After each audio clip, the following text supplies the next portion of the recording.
Sanibonani babukeli emakhaya. Lo okhulumayo u-Akhono Ntwibi, angihambi ngedwa, ngihamba nomzalwane, angazi introduce. Ngithanda ukubingelela emakhaya nakho konke lapho kufinyelela khona izifundo zethu. Okhulumayo uBhena Kamaseko. Phambi kokuba singene esifundweni sanamhlanje sizogoba amakhala uma umzalwane Maseko azifilele ngemthandazo. Baba wethu wasezulwini, Nkosi ethu engcwele, sithanda ukubonga Nkosi ngesikhathi samanje lapho sipha khona lesi sifundo esizathi sigcine kuso namhlanje. Sicela Nkosi usize konke izathi sifunde kuyilokhu okusondeza eduze kuwe, futhi ukusenze ukuba siguquke kwizimilo zethu sibe nezimoto ezifanele ungabuya ngokwesibili. Konke lokhu sicela sibonga ngale Nkosi yethu Jesu Kristu, amen. Amen. Isifundo sanamhlanje isifundo namba 30.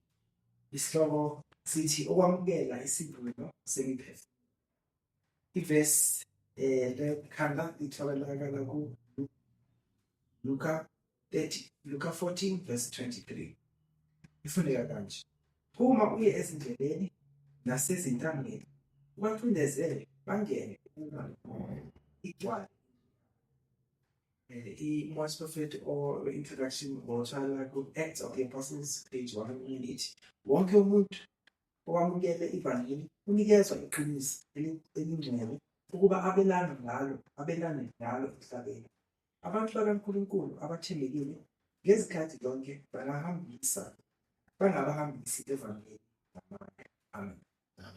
So kulama verse lawa kule isingeniso siyabona ukuthi uNkulunkulu uyasinxusa bonke labo abamukele ivangeli ukuthi babe labo ababisa abamema abanye abantu bangene kaJehova ukuze igwale kaJehova. Khona ungathanda ukubhalisa. Siyabonga mzalwane Ntuli. Isifundo esihle kangaka sisitholayo namhlanje. Uma sibheka kwizifundo zethu ezimbili ezidlulile ebesikhuluma ngalapho kunyiswa khona abantu ukuba mabahambise ivangeli likaNkulunkulu. Masibheka kwisifundo sikanamba 11 bekakhuluma nge-Great Commission. Siyazi-ke ukuthi i-Great Commission yethu itholakala kuMathewu 28:19-20. Then isifundo sethu sakanamba 12 besikhuluma nge-practical outreach, and the-practical outreach beyinesingeniso esitholakala kuMarku 5:19 lapho bekhuluma khona ukuthi abanye go to your friends and tell them how great the Lord had done for thee and have compassion on thee. So bekhuluma ngokuthi hamba batshele bonke about izindaba ezinhle uNkulunkulu athe wakwenzela zona. So bekwe-practical outreach. So namhlanje-ke sibhekene nokwamukela kwezivuno ezomphefumulo. So bonke labo bebahambisa ivangeli bakhulula liba nezimpumelo for ukuba khona ama-results kwalezo zindaba ezimnandi ebezikhulula. So now sikhuluma-ke ngokwamukela leyo miphefumulo elungile ukuthi ivune. So then now ithi lana ivesi ekhanda njengoba suyifundile kulast part yakhona ithi compel them to come in that my house may be filled. You know, kaningi sihlale sikhuluma masezinkonzweni sithi thina hayi noma sibabili sibathathu silungile inkosi nathi. Yebo kunjalo, kodwa-ke lapha inkosi ithini? Ithi yona ba-force, if you can say ngesizulu, ukuthi baphushe bayenze ukuthi banjento lena beze endlini yami ukuthi indlu yami enzenjani igcwala. So lento lena iyabonisa ukuthi udinga ukuthi sihambise izwi lakhe. Izwi lakhe kwamele lihanjiswe ukuze wonke umuntu alizwisise, and lapho sebalizwisisile bazakuthi bantu bathathe isinqumo sokuthi beze endlini kaNkulunkulu igcwale. Then lana kuMorse Prophet, Testimonies for the Church, volume 6 page 305 and 312. Each one, everyone who has received the gospel has been given sacred food to impart to the world. God's faithful people have always been aggressive missionaries.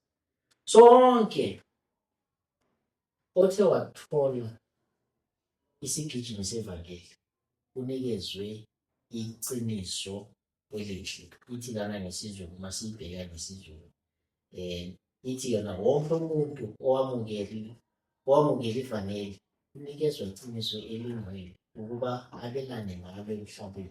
Abantu bakaNkulunkulu abathembekile nezikhathi zonke bangabahambisi bevangeli namandla. So wonke umuntu othe wathola ivangeli unesabelo kufanele asenze sokuthi ahambise ivangeli kaNkulunkulu ngeqiniso. Futhi kuthiwa lapho bavuselelekile, banamandla amasha. They are missionaries ekufanele benze njani, bahambise izwi likaNkulunkulu. So sizothi sithole kabanzi-ke masiqhubeka nesifundo sethu ukuthi sikhuluma sithini mayelana nokwamukela isivuno semiphefumulo. Amen. Siyabonga kakhulu incazelo yesingeniso. Sizongena kwisifundo sangesonto. Ukulungisa indlu kaNkulunkulu. Ukulungisa indlu kaNkulunkulu. So ngaphambi kokuthi lo msebenzi lo wevangeli wenziwe, khona amalungiselelo kumele ayenze. Umuzoka uthi chaza amalungiselelo esimoya adingekayo ukuba kube nomzamo ukuhambisa ivangeli ngempumelelo. So amaphi amalungiselelo ekumele enziwe abesimoya? Sorry. Lana-ke njengoba usuchazile ukuthi ukhuluma ngokulungiselelwa kwesimoya. So lana amalungiselelo they are necessary. Ukuze preparation are necessary for fruitful missionary effort. So ukuze uthole abantu noma ukwazi ukufundisa abantu kukhona ukulungiselelwa okufanele ukwenze njengomKristu. Uma sithola lana ku-Proverbs 16 verse 1 ithi yona the preparations of the heart in man and the answers of the time is from the Lord. So yonke into masiyenza silungiselisa kufanele sicabange sikhumule ukuthi konje uNkulunkulu nathi na kulento esilungiselelayo nale nkulumo esizathi sizahambise ebantwini. Ngoba silana silungiselela kuyini indlu kaNkulunkulu. And-ke ulimi lami njengoba ngizathi ngikhulume ebantwini ngabe lilungiselelekile na? Ngabe inhliziyo yami ivumile or ilungele ukuthi ikwazi ukwamukela abantu noma ikhulumisane nabantu. Lana kumoya wesiprofeto ithi yona lana mhlawumbe ngifunde ngesizulu. Umoya wesiprofeto ithi yona lana ithi abafundi bakuqala babehamba beshumayela bembula uKristu empilweni kwabo. Inkosi isebenza nabo, iqinisa izwi ngezibonakaliso ezilandelayo. Laba bafundi bazilungiselela umsebenzi wabo. Ngaphambi kosuku lwePentecost bahlangana ndawonye bebekela eceleni ukungezwani kwabo. So lana i-preparations lena ikaningi fanele ukuthi sibhekisise thina njengamaphola ukuthi uma sizohlangana nabantu noma sizoshumayeza izwi ebantwini, ngabe thina ngokwethu ezinhliziyweni zethu, ulimi lethu, izingqondo zethu zihlanzekile na? Lana siyathola ukuthi ngesikhathi sokuba uthululwe umoya ngesikhathi sePentecost, ukuthi abafundi bahlala basilungiselela bona bandawonye before ilanga leli lePentecost lize ukuze kuthululwe umoya ongcwele kubo. Kuthiwa bebamoya munye. Into bebayenza ngokuvumelana. Not ukuthi mhlambe akuzange baba ukungezwani. Ama-differences ahlala khona ebantwini. But lana siyathola ukuthi the day babalungiselela ukwamukeliswa komoya ongcwele bazihlanganisa baba munye kukho konke abakwenzayo. Ithi futhi lana masibheka futhi lana ku-Design of Ages, page 827.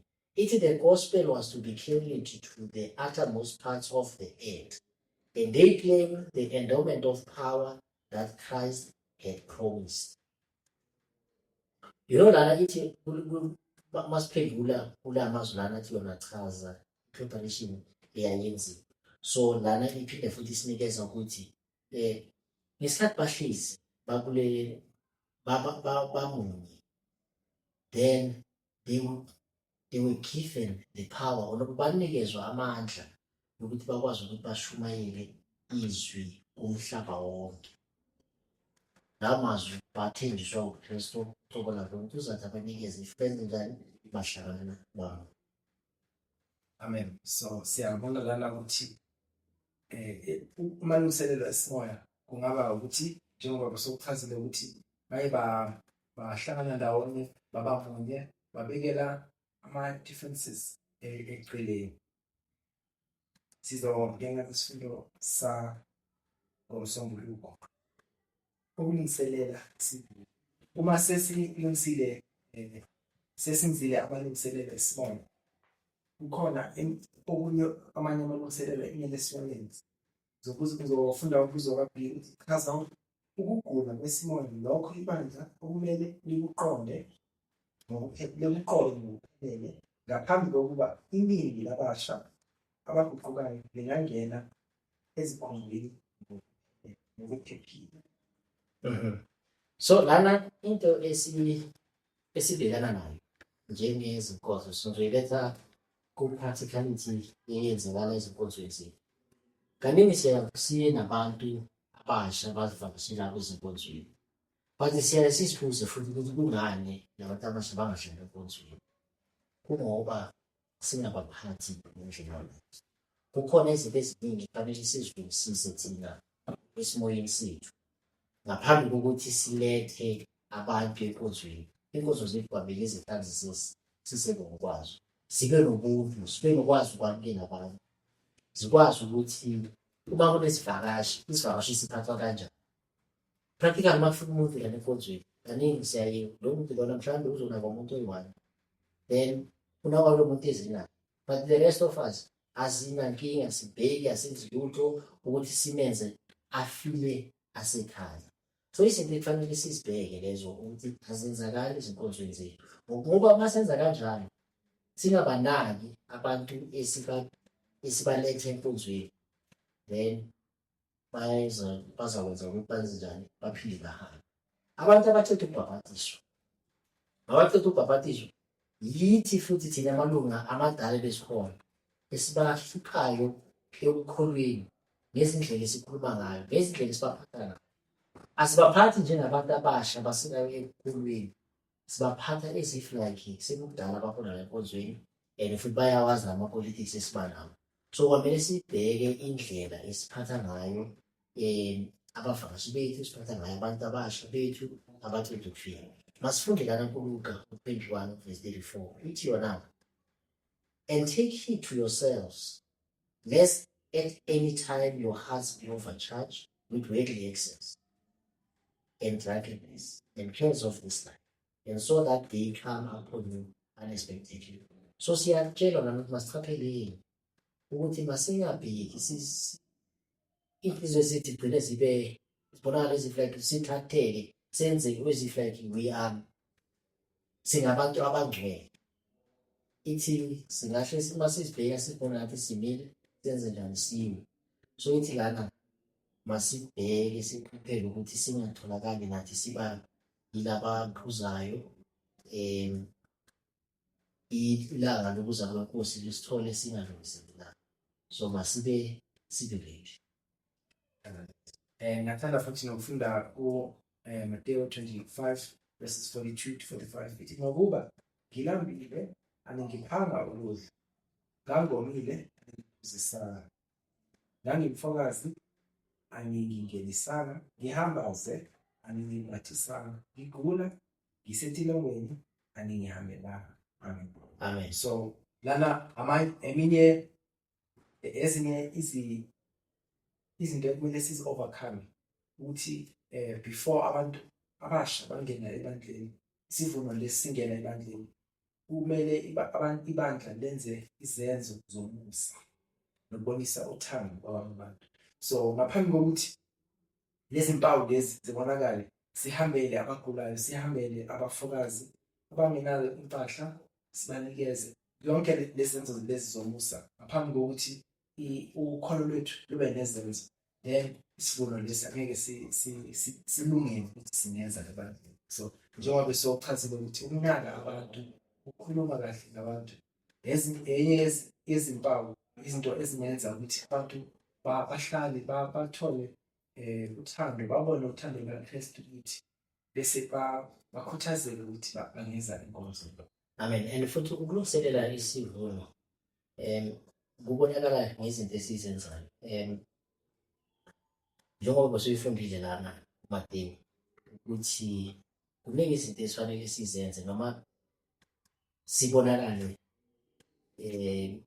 practically sizenza njengabantu abakholwayo. Ithi lana nangihambela ngisejele, ngangula, nangisiza, nangihambaze, nangisiza, but abaningi bawubuza ukuthi Nkosi sakwenza nini lokho na? Uthi yena if nikwenzile laba kanjani abakhona lana niyobe nikwenzile yini? So lana kusibonisa ukuthi imisebenzi kumele siyenze abantu isiphila nabo. Kuningi ekufanele sikwenze, singenzi nje kuphela kulabo esikholwa nabo kuphela, kodwa nalabo abantu abangaphandle, labo esibabiza ukuthi abantu bangaphandle, kwamele sibonakale sisebenza kubo. Ithi yona lana ku-Desire of Ages, page 825, the sufferings of every man are the sufferings of God's child, and those who reach out no helping hand to the perishing fellow beings provoke his righteous anger. You know, masingabantu akufanele sibheke abanye abantu besokola sikhona sibe sinokwazi ukuthi sibasize. So kwanele ukuthi sibe nesandla esincedayo, kube kunesandla esamukelayo. So kumsebenzi omkhulu womKristu okufanele awenze ukuthi asizane nabantu abahluphekayo. Ithi masingakwenzi lokho, siyaye siprovoka i-anger kaNkulunkulu. Or ukulunga kwakhe siyaye siyakuprovoka ngokuthi singakwenzi lokho. So kufanele masingabakholwa senze, sisize labo abasezinhluphekweni, labo abaswelayo, nalabo abangasho lutho ngegama lakhe, kodwa kufanele thina sivele sibe usizo. Amen. So singahlelela kubi njengoba simuso ukuthi sihambise ivangeli or samukele isivuno. Umbuzo ke uyabuza ukuthi ngubani okufanele angeniswe ekwamukeleni umusa kaNkulunkulu. So kukhona abantu abakhethiwe mhlawumbe ababekelwe ngaphandle ukuthi bona ngeke bahlanganyeli kulo bizo lolu uNkulunkulu analo. Kwincwadi ye-Desire of Ages, ku-page 821, ithi yona bonke abathandayo bangahlangana noNkulunkulu bathole ukuphila okuphakade. Kinina bafundi bami ngiletha lo mlayezo womusa. So bonke abathandayo, akukhethekile ukuthi ubani, kodwa abathandayo bathanda ukwenza intando kaNkulunkulu, banalesi simemezelo bese. Ithi yona lana kuvesi, masifunda uvesi Luka 23, Luka 14 verse 23. Ithi, and the Lord said unto the servant, go out into the highways and hedges and compel them come in, that my house may be filled. So kuma-highways nakuma-byways siyazi ukuthi akubona abantu abakholwayo. So lana kodwa-ke uthe kunceda, hamba ubabize abasezintabeni, kuma-bridges or kuma-hedges, ukuthi mabeze. So lesi simemo asikhethekile kuphela kwabakholwayo, kodwa wonke ozwa izwi likaNkulunkulu umenyiwe ukuthi ngithanda ukufunda amazwi aku-Desire of Ages khona la ku-G21. Athi wona, him that cometh to me I will no wise cast out. So siyathola ukuthi anyone oza kuJesu Kristu, Jesu Kristu angeke azawulahle. So siyathola, that's why leni confirma lesinemo leso ukuthi asimenyezelwanga nje kuphela kulabo abangaphakathi engozweni, but nalabo abezwa izwi lakhe bathanda isimemezelo sifinyelela nabo. Amen. Sizongena kwisifundo ngolwesibili. Isihloko sithi ukufinyelela kwabalahlekile. Njengoba sinyuswa ukuthi wonke umuntu wamukelekile ukuthi angahlanganela kulo bizo lelo uNkulunkulu analo. Kodwa yiliphi icebo leli uNkulunkulu analo for abantu abangakazi bezwa ivangeli? Uzobuza umbuzo uthi chaza icebo likaNkulunkulu ngalabo abangakholwa kodwa bathembekile nenhliziyo. Labo bantu ngaba abantu bezizwe, ngaba abahedeni, kodwa labantu abakaze balizwa ivangeli kodwa enhliziyweni zabo bayamfuna uNkulunkulu ngokujulile. Leliphi icebo uNkulunkulu analo for mayelana nalabo bantu? Ithi lana kumaHebheru 11 verse 6, but without faith it is impossible to please him. For he that comes to God must believe that he is, and that he is a rewarder of them that diligently seek him. So iyasitshela lana ukuthi inkosi ithanda bonke abantu, and bonke laba abanenhliziyo ephendukayo, labo baziyo ukuthi ngaphakathi enhliziyweni yabo bayamfuna uNkulunkulu. uNkulunkulu uthini? Uthi mabeze kuye. Uthi-ke bonke abanokholo uNkulunkulu uzathiwa abamukele, kodwa lana ethi labo abanganalo ukholo kunzima ukuthi bangamhliza uNkulunkulu. Ngokuthi ithi lana, he that comes to God must believe that he is God, and that he is a rewarder of them that diligently seek him. So siye futhi sathola futhi lana ku-Isaiah 56, mawusifunda kuvesi 3 kufinyelela ku-8. Kuvesi 8 kakhulu engithanda ukuemphasiza kuyo lana ithi, the Lord God which gathers the outcast of Israel says, yet I will gather others to him besides those that are gathered unto him.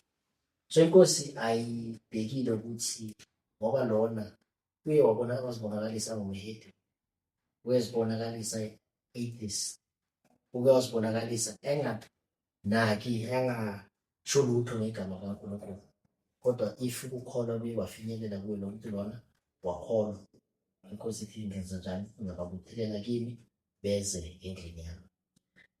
Masifunda ku-Prophets and Kings ku-page 188 to 189, ithi yona, in hidden Africa, in the Catholic lands of Europe and of South America, in China, in India, in the islands of the sea, and in all the dark corners of the earth, God has in reserve a firmament of chosen ones that will yet shine forth amidst the darkness, revealing clearly to an apostate world the transforming power of obedience to his law. So siyathola ukuthi in all the corners ezomhlaba uNkulunkulu unabo abantu bakhe, labo abanye bangakalizwe izwi lakhe. Uthi labo kuyakuba yibo ukukhanya kulezo zindawo. In that darkness bazovela babe ukhanya if bathe bezwa bafuna izwi lakhe. So-ke lana siyathola kafishane ukuchaza umbuzo lona ukuthi iyini impilo kaNkulunkulu kulabo abanenhliziyo ezithembekile kodwa bangakholwa. uNkulunkulu wenza njani? Uyabamukela bonke nanoma basemnyameni manje, kodwa makuthe kwafika ukukhanya bakwamukela, then uNkulunkulu uzathi abamukele. Sizoya kumbuzo kabili. uNkulunkulu isiphi isithembiso asinikeza bonke laba abakholwayo. And umahluko kuyini ukukholwa kwangempela nokungabazi. Okay, lana basifunda-ke kubaRoma 10 verse 8 ofinyelela ku-11. Ithi yona lana ngizafunda nje kubaRoma verse 9. It's that if you shall confess with your mouth that the Lord Jesus and shall believe in your heart that God has raised him from the dead, you shall be saved. So the promise is ithi yenza njani? Kholwa then uzawuthi usindiswe. And kulabo abakholwa ngeqiniso inkosi iseduzane nabo, izathi baphela amandla okuba wenza njalo basindiswe. Ku-11 khona kubaRoma ithi, for the scripture says, whosoever believes on him shall not be ashamed. So kuye loyo naloyo okholwa kuye uzayenza njani? Ayikuba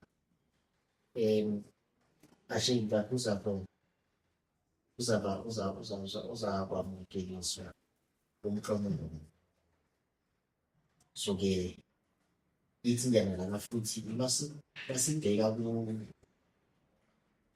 kumoya wesiprofethi ku-Manuscript Volume 7 page 357. Ithi yona lana, when we bring our lives to complete obedience to the law of God, regarding God as our supreme guide, and looking to Christ as our hope of righteousness, God will work in our heart. This is a righteousness of faith, a righteousness hidden in the mystery of which the world knows nothing, and which he cannot understand. So siyathola lana ke, the most important thing efanele sike siyazi ukuthi sikholwe sithembele uNkulunkulu. Then uyakuthi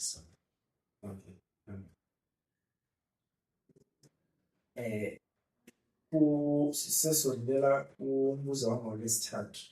Lana sizofunda kabanzi ngokholo lwengqondo. Ukholo lweqiniso luma kanjani lokwahlukile ukholo lwamanga? Okay, lana-ke kulelo ukuthi singalibona ukholo leqiniso. You know, sometimes umuntu siyayivume ngokuthi siyakholwa.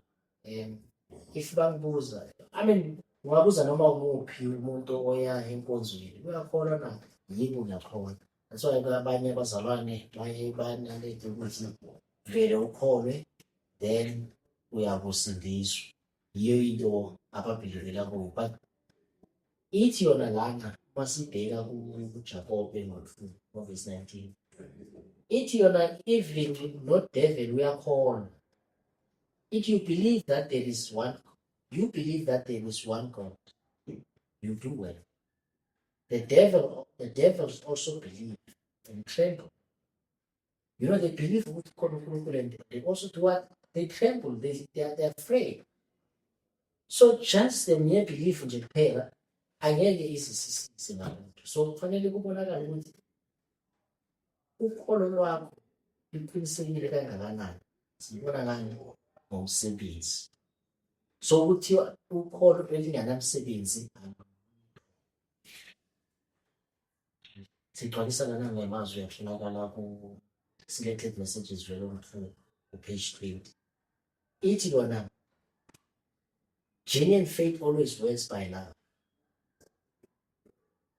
When you look to Calvary, it is not to quiet your soul in the non-performance of duty, not to compose yourself to sleep, but to create faith in Jesus, faith that will work, purifying the soul from the slime of selfishness.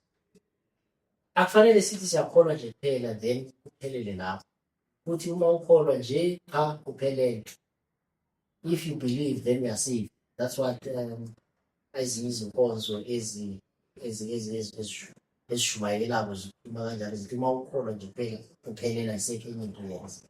Kodwa lana namhlanje siyathola ukuthi ukholo olunganamsebenzi.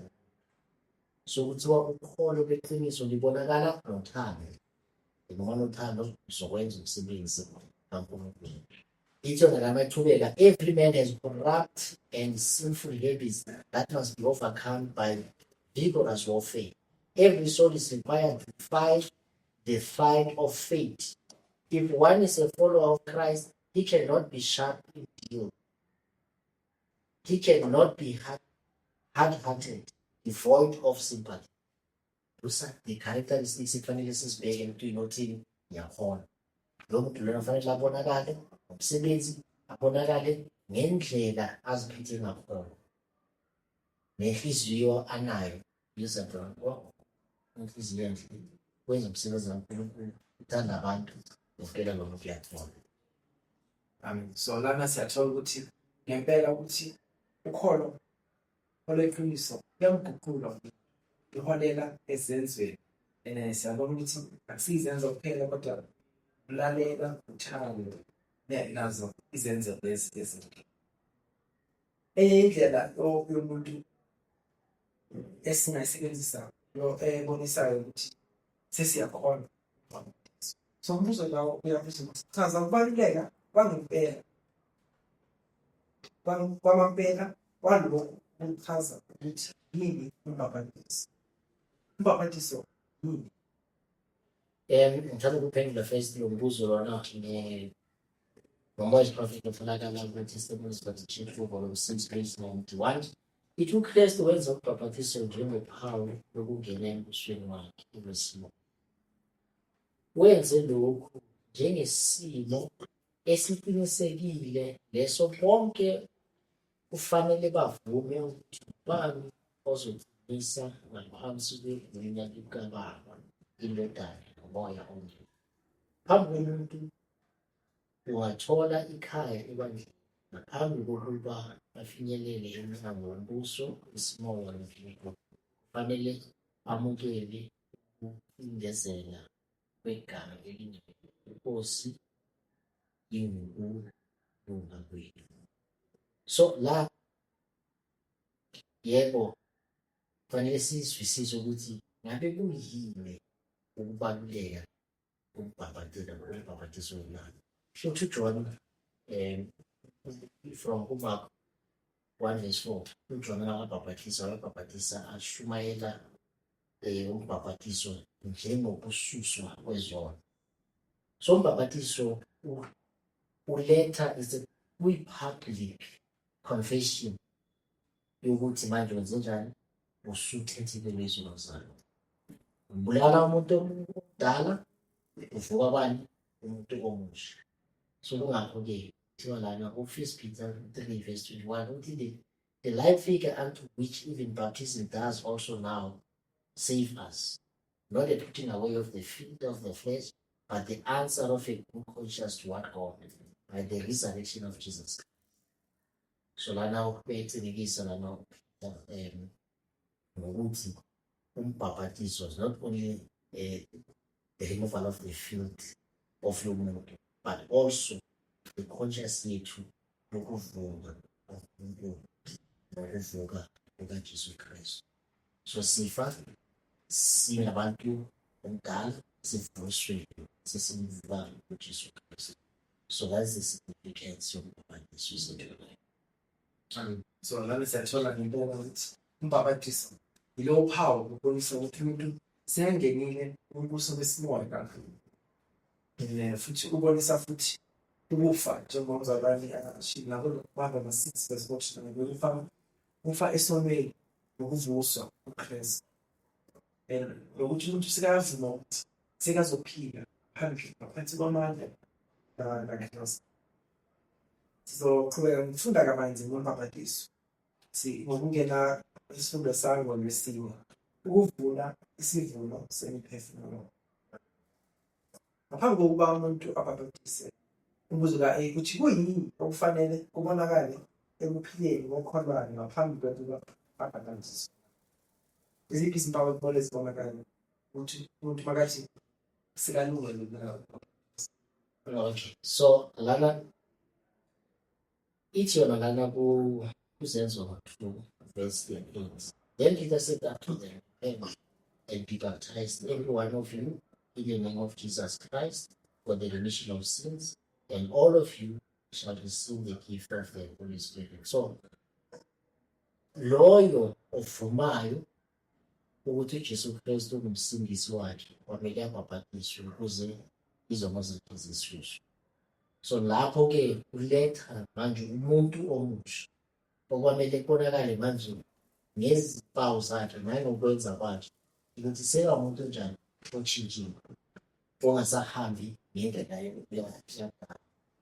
So impilo esifanele nokuthi ayiphile manje so kuyimpilo yomuntu oholwayo nowenza izinto ngokwendlela kaNkulunkulu. Kuba se-Efesiyani 4:22 it is that all of you put off concerning the former conversation the old man which is corrupt according to deceitful lust, and be renewed in the spirit of your mind. So mase ubhabhathisiwe then lapho senze njani ushiye konke lokhu okubi okudala wayekwenza sekufanele manje ubonakale sowumuntu omusha. That's why mase sibhabhathiswe siyaye sitshela ukuthi afanele sibonakale siphila njengezibhobo ekutheni zithe wafa but then jikijiki sekubonakala izenzo zakho zakudala lezo ziphuzenza sho ukuthi bowungafanga ngokuphelele awuzange wazinikeza inguquko ephelele. So kufanele kube khona i-conviction kuwe before ungena emanzini. Ungangeni emanzini ngoba ubona abanye abantu bangena emanzini ungena wakho emanzini kusho ukuthi manje anazi ukuthi angisasuye umuntu wezwe sewumuntu owenzenjani ohamba ngendlela kaNkulunkulu. Lithi yona lana Testimonies for the Church 91 baptism is a most solemn renunciation of the will. So ibaluleke kakhulu ukuthi masi-understand ukuthi umbhabhatiso ungukulahla okunesizotha esikhulu emhlabeni. So sisuka sishiya yonke into eyasemhlabeni ebezihamba ngayo. Ithi yona Testimonies for the Ministries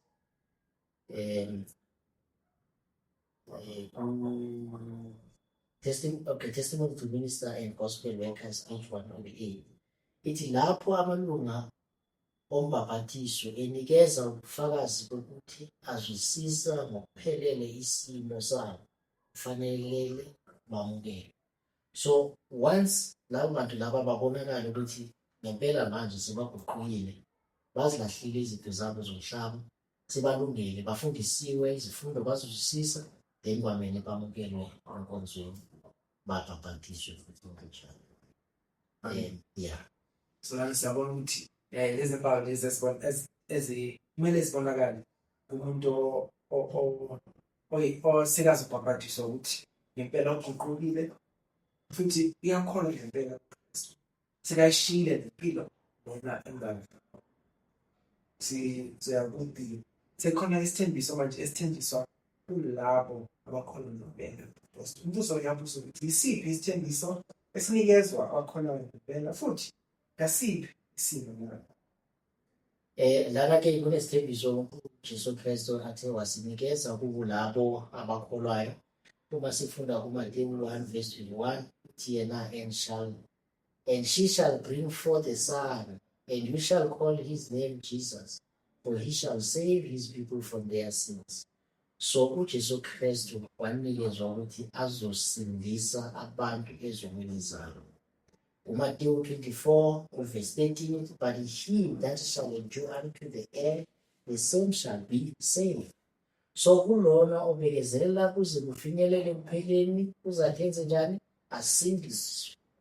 And then John 10:21 verse 27 to 29 uma sibheka ku 28 and I give unto them eternal life, and they shall never perish, neither shall any man pluck them out of my hand.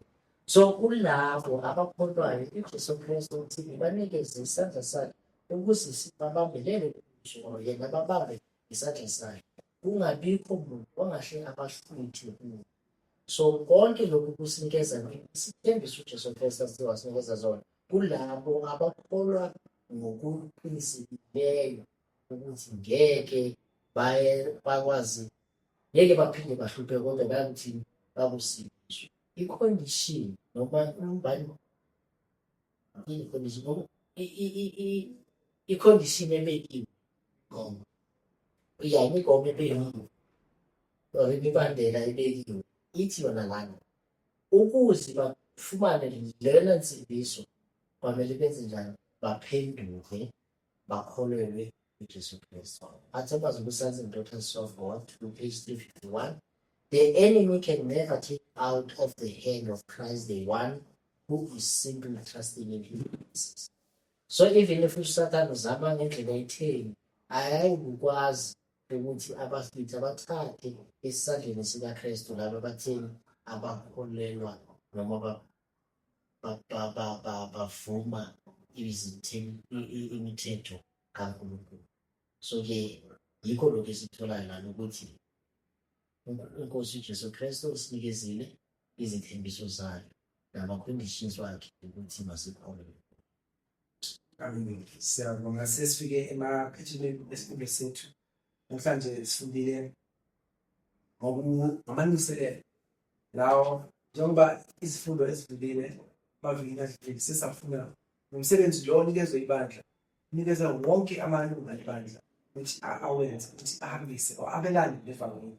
Kodwa namhlanje sesafunda kabanzi namanye amalungiselelo lawo kumele siwayenze ebandleni ukuze silungiselele ukwamukela isivuno esithenjisiwe uma senza umsebenzi lona esinikezwe wona uthembele. So ngathi lamalungiselelo ngaba ilawo thina esiwenzayo ukuze sisheshisise ukubuya kaKristu ngoba sabe siwuqedile umsebenzi wethu bese uKristu. So lamazwi lawo ngathi angahlala enhliziyweni zethu. Amen. Amen. Mhlawumbe ukugcwaliseka jasibheki summarize from the sentence line ukuthi lana ithi yona lana ku-The Sons and Daughters of God page 351 we are to watch vigilantly for the coming of the Lord. Every moment is to be faithfully on top. He that shall endure unto the end, the same shall be saved. So kubalulekile ukuthi sibheke kwisikhathi lesi sokugcina sibhekane naso sokuza kweNkosi uJesu Kristu ukuthi sizilungiselele sibekezele size sifinyelele ekugcineni ngoba ekugcineni kuthiwani sizathi sisindiswe ifuna sithi senza njani. Okunye esikutholayo kulesi sifundo ukuthi isimemezelo siqinile sokuthi makahanjwe uyoshumayela noma kubongiswa abantu mabalethwe endlini. Masingakhethi ukuthi ubani wangaphandle noma ngabe lo muntu simazi engumhedeni, simazi ekholelwa kwizinkolo zakhe, simazi engana balilana uma prophet ukuthi khona abantu abase-Deep Africa, Asia, Europe, kulizwe lonke abadingayo ukulethwa endlini kaNkulunkulu. So kumsebenzi wamunye ngamunye wethu ukuthi sisebenzele imiphefumulo engaphandle. Ithi yona thina esikholwayo sikwazi ukuthi sibheke abantu abahluphekayo ngaphandle sithule sibayekelele.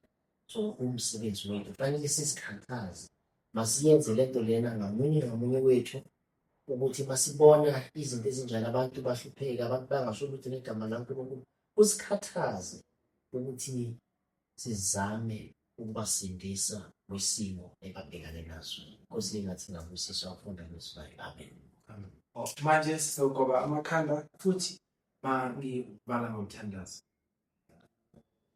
Bawuthi sesibili siyazibonga zonke izifundo zonke esizithola kule nkotha leyo lezi ezisiqhuphuzelayo ukuthi sisithathe nomthumo lo sifeze sihambise ivangeli ezindaweni zonke kubo bonke abantu. Sicela usize ukuthi uma lesifundo njengoba siphela kube amazwi ahlalayo siwenze konke lokhu sicela sibonga futhi ngegama likaJesu Kristu. Amen. Isifundo ikhotha leli seyiphelile babukeli kodwa ikhotha elandelayo sizoqhubeka futhi senze ama-video. So siyaqhubuzela ukuthi niqhubeke nibukele niwathumele kwabangani, kwabanye futhi ni-subscribe futhi ku-YouTube channel yethu. Siyabonga. Thank you.